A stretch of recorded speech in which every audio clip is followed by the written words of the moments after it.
Você já teve a impressão de estar sendo mal assombrado? Neste vídeo, vamos aprender 4 sinais de que energias densas estão presentes em um determinado local. Vou contar para vocês o que fazer se pelo menos 3 dos 4 indícios estiverem presentes na casa de vocês ou nos locais onde costumam frequentar, como trabalho. Sejam todos muito bem-vindos ao canal Gi Vidal. Assombração, alma do outro mundo. Como saber se onde você mora ou deseja morar é assombrado? Tem presença de espíritos ou energias ruins, densas? Existem alguns sinais que podem indicar a presença de energias baixas. Por exemplo, insetos como baratas, moscas e formigas. Esse é o primeiro sinal que eu quero falar com vocês. As aranhas, por exemplo, podem significar um aviso com relação a pessoas que traem ou são abusivas. É um indicativo de que devemos usar mais a nossa intuição e, se for o caso, nos afastar desses relacionamentos. As abelhas indicam um ambiente onde existe muita raiva, angústia, falta de perdão. Procure observar isso nos ambientes onde você costuma estar, ou então se é você que está cultivando esses sentimentos. Agora, as baratas. Além de demonstrarem que existem pessoas demais invadindo a nossa vida, e nesse caso devemos melhorar o nosso poder pessoal, elas também indicam a presença de energias muito densas.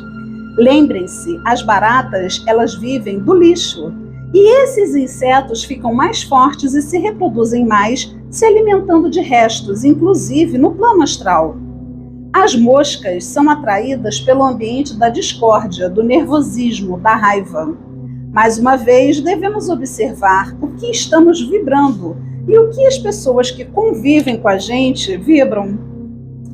Eu já falei sobre isso aqui no canal, mas é sempre bom lembrar que as paredes, o teto, o chão, as janelas, portas ficam impregnados com a energia das pessoas que mais frequentam o local. Eu e minha família, por exemplo, moramos em um apartamento que o primeiro sinal que recebemos de que algo não ia bem foram as baratas. Mas assim, não era qualquer baratinha, tá? A famosa francesinha. Era aquela senhora barata que só de olhar dava infarto. Claro que a primeira providência que tomamos foi dedetizar o apartamento, mas, gente, no quarto da minha mãe, as baratas desciam pela cortina. Era medonho, para dizer o mínimo. E não era uma barata, eram várias. Minha mãe foi colocar a chave na fechadura do quarto dela e de dentro da fechadura saiu uma barata enorme.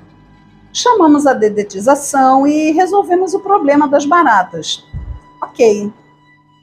Antes de pensar em algo espiritual, a gente parte para o raciocínio lógico, né? Aí vem um outro problema naquele imóvel, que é o segundo sinal de energias densas, os vazamentos. Vocês já viram casas com vazamentos e umidade? Pois é.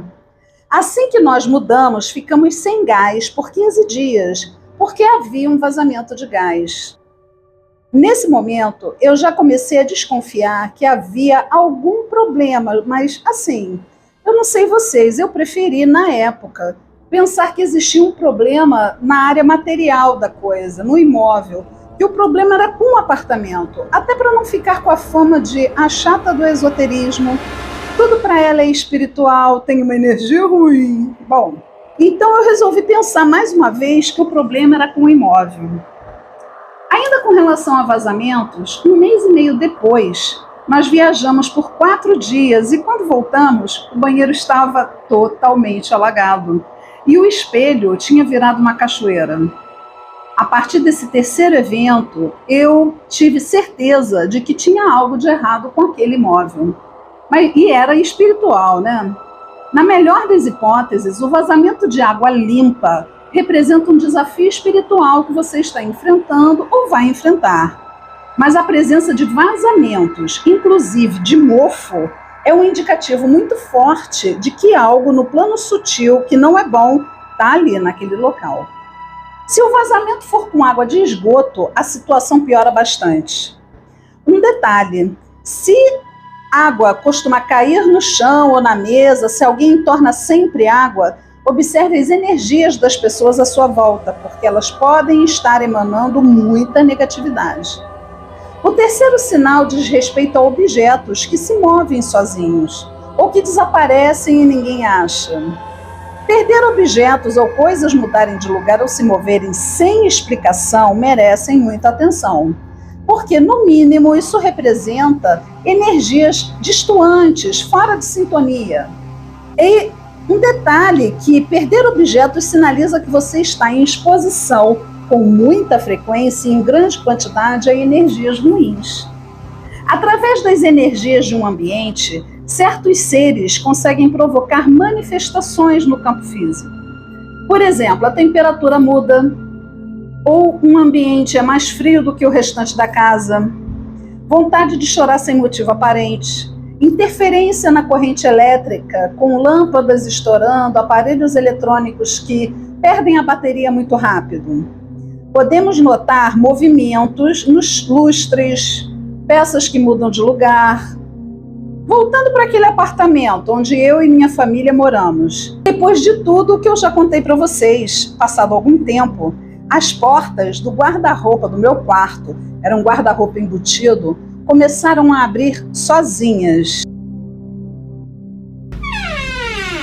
Mais de uma porta, e durante a madrugada. E um detalhe, eu sempre trancava as portas com a chave. A partir disso, eu comecei a trancar e tirar as chaves das portas. Durante a madrugada, eu acordava com o barulho das portas como se alguém estivesse forçando para abrir. E a temperatura no meu quarto era sempre abaixo do restante da casa. Mas atenção, presenças sobrenaturais podem deixar um ambiente tanto mais frio quanto mais quente que o restante do imóvel. O quarto sinal de muito alerta sobre presenças na sua casa é alguém efetivamente ver ou ouvir essas presenças. Vultos, às vezes a imagem nítida de alguém que não deveria estar ali naquele momento, sons inexplicáveis, passos, às vezes até sensações físicas. Quem nunca sentiu um arrepio do nada ou aquela cutucada nas costas e não tinha ninguém lá para fazer isso em você? Com certeza a nossa intuição nos mostra se aquela presença é boa ou ruim. Presenças boas se mostram logo e dão logo o seu recado. Não ficam fazendo essas brincadeiras que aterrorizam até o mais frio dos mortais. Gente, ainda no mesmo apartamento, minha mãe, um dia à tarde, viu uma pessoa que parecia uma senhora passando da sala em direção ao corredor que dava para os quartos e banheiro. Um tempo depois, a minha sobrinha estava com a gente, passando o fim de semana, e ela estava brincando no quarto da minha mãe. Ela resolveu deitar na cama da minha mãe e, de repente, ela deu um grito.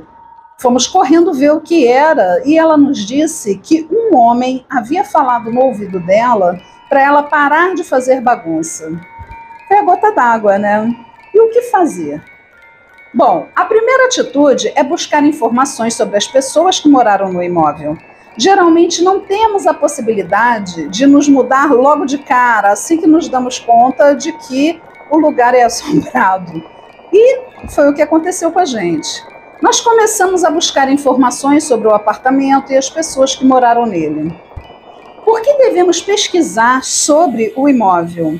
Porque se não houver uma história pregressa, algo que tenha acontecido, que tenha sido um evento drástico, ou assim, pessoas com uma baixíssima vibração não tiverem morado naquele imóvel, o problema pode estar com a gente, com a nossa família. Por isso que a gente tem que pesquisar a história do imóvel, tá bom? Ninguém soube dizer ao certo, mas parece que a pessoa mais velha que morava ali naquele apartamento morreu ali dentro, parece. Não deram certeza, mas isso até explicaria a minha mãe ver a tal senhora passando da sala para os quartos.